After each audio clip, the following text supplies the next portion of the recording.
and it's easy to do some sort of mental gymnastics where it's like, but I'm so close. If I just make a couple more moves, then I get a little tiny rest, and then I can compose myself and keep going. And I'm like, you know what? I haven't actually seen any evidence of that.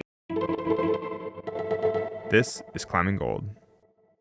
It's funny because sometimes I feel like sport climbing is such a solitary endeavor. It's like a single pitch. It's different than setting the nose speed record or going on a up El Cap with like a partner. Do you see that as that way? Is that the sport climbing kind of is a little bit harder because it is solitary in a way, and compared to some of like sharing a project together, in the form of like doing an El Cap route with a partner, or riding your bike across North America. And I never thought of it that way. I mean, I hear what you're saying, and you are correct in that. But I think in a lot of ways, the lack of having a built-in partner is more than made up with the fact that it's just so convenient because you can work on it with anybody. It's like Mhm. I have a Rolodex of people who are climbing at the same cliff. And so if you can only go on Tuesday at 10 after a certain work thing, you can text around and find somebody who's willing to do that. Whereas I think for a lot of other climbing challenges, where it's like you and your partner have to line up at the same time at the same place, go to hike out to some remote wall. Like with a sport cliff, I mean, with my local sport crag, at certain times of the year when it's kind of going off and a lot of locals are psyched on it, I can just show up with no partner and just know that I can crash random people, that I can get like 4 belays through the day and kind of work in party of three, and it won't affect anybody and it'll be fine. And so, I've had days where I literally, do family responsibilities home, drive to the cliff by myself with no plan and just count on joining people. And you're kind of like, yo, you just can't do that on big walls. So I think the convenience makes up for the lack of partner. Though I totally hear you that it is a little bit harder. It's interesting to think of it as a solitary endeavor. I think when I was younger, sport climbing did feel like a solitary endeavor, right? Because you would like pick a route and you would feel like your life depended on sending it.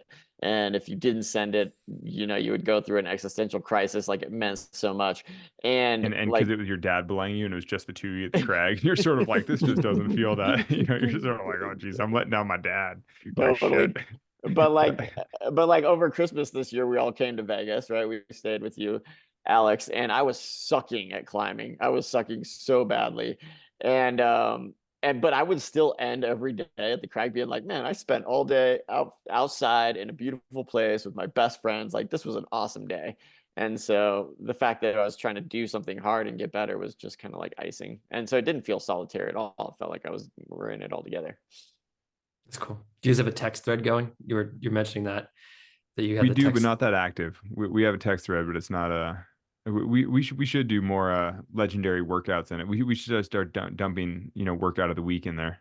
Yeah, I feel like it's not very active right now because we've all kind of like let go of our of it for the season. I feel like in the fall, I'm hoping that it really ramps up and we're all holding each other accountable and talking shit and texting constantly and. Yeah, Well, on, on we'll be climbing together a bunch this summer, so in theory we could, try hard things and get some workouts in and things, but we'll just see. Or realistically, we'll come down from the wall and be like, "Oh my God, I gotta hold the baby and deal," and we're just totally crushed.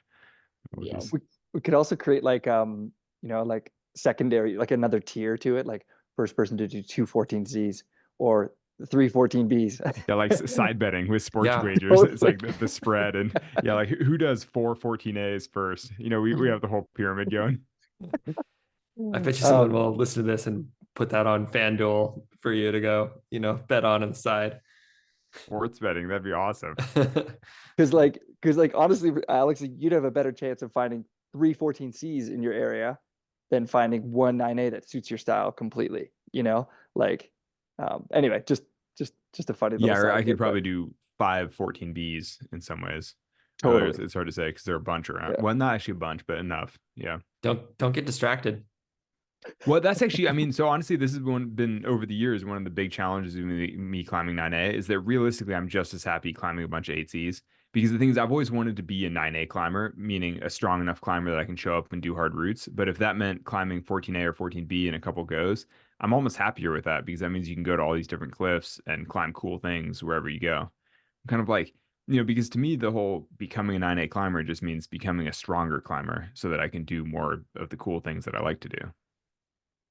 It was interesting watching you sport climb over the last decade, Alex, because I feel like you would pick projects and then you like if they're actually hard for you, and from my perspective, you would get kind of close and then you'd always give up. And then you'd be like, I'm just gonna go solo some stuff because it gives me the same sort of like Which fulfillment or something. Like I was thinking necessary evil. no, I didn't give up on that. It got too cold the one season. I was one hanging it, and then it was like too cold for basically December, January, and then I just never. I literally haven't been back to that since then, which is crazy.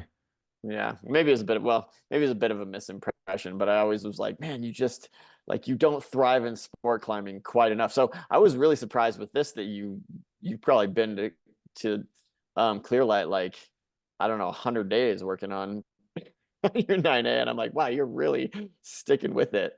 And now it feels like you're kind of circling back to being like, maybe that isn't the way.